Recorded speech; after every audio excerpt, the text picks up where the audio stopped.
Hey guys, it's Psycho here, and welcome to my last tutorial for today. Now, as you can see, X Von Dutch is asking me how I made these icons here in my signature. I'm just gonna say sorry, it's not me who made them at the time. I only retouched them recently to add a little bit of gloss and what's around them. So yeah, at the time it was Ocelot who made them for me, and I've got to say huge thanks to him. But since I have figured out how he made them, or at least how I am going to make them, and so yeah, let's just get started. So we're going to create a new composition, transparent or white or whatever, it doesn't matter. So just press OK. Here, once you've got the new one, create a new layer.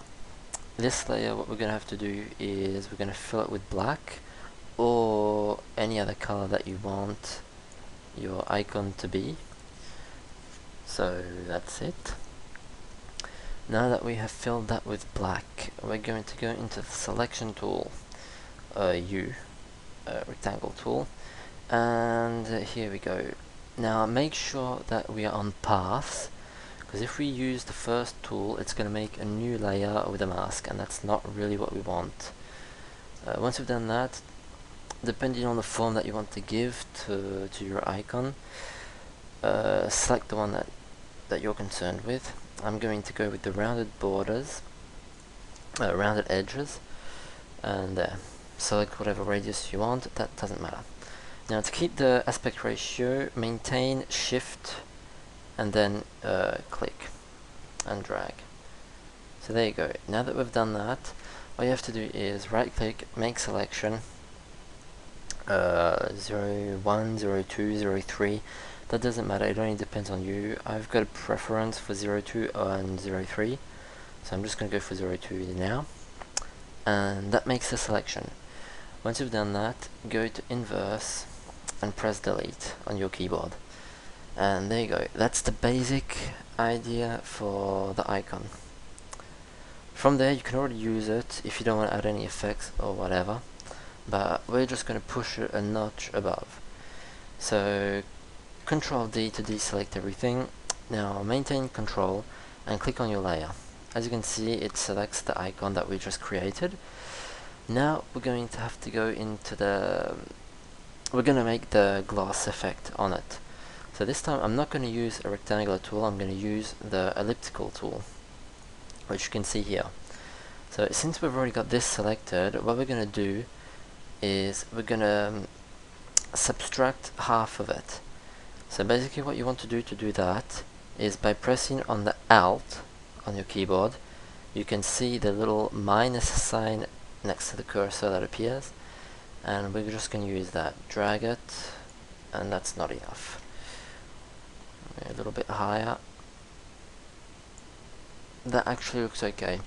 So once we've got that, we're going to go into the gradient tool, previously bucket, so you can always press G, whatever. Make sure that you've got white to transparent, or if you prefer foreground to transparent, selected. Maintain shift and pop the color until it pleases you.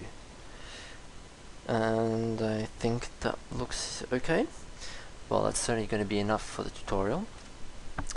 What I'm going to do here is I'm just going to increase the canvas size because I believe it's a bit too small. So for that, go into image, canvas size.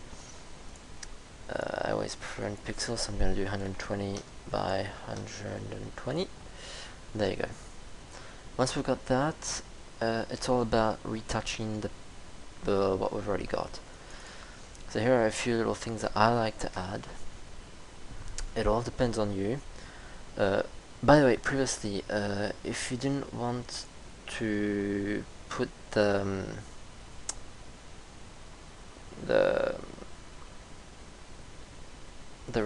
gloss effect on the icon, what you can do is go back in time, create a new layer, And now you can apply your gradient, and it will only appear on the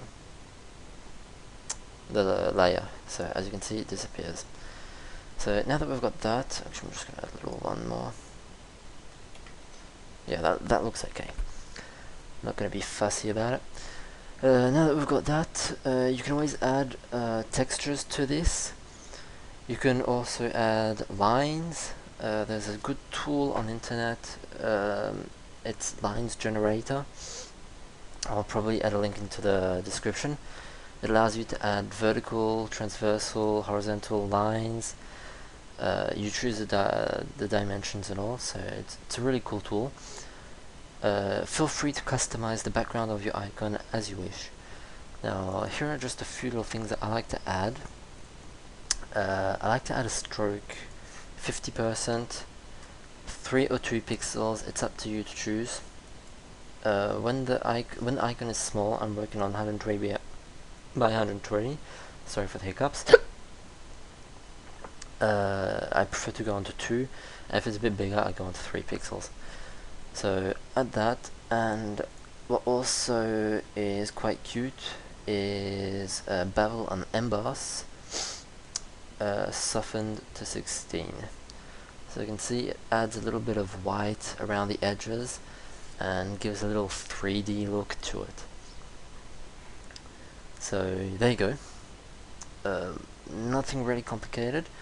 Once you've got that, all you need to do is, if you've got your YouTube icon, what you can do is cut it out and basically just copy paste or drag and drop into the layer selection, place it on your icon, add the effects that you want, and there you go, it's all ready. So just quickly I'm going to show you what it looks like on a white background. And there you go. Nothing fancy, as I said, but it does the job perfectly well, I think. And if that's too much, you can always go to 40. So yeah, have fun, guys. Thanks for watching. Thanks for following me. If you like my tutorials, don't hesitate to ask if you want to know something. You can always post comments, subscribe, donate if you feel like it. So yeah, have fun and see you next time. Tomorrow I'll be making a few more tutorials, and see you then. Bye guys.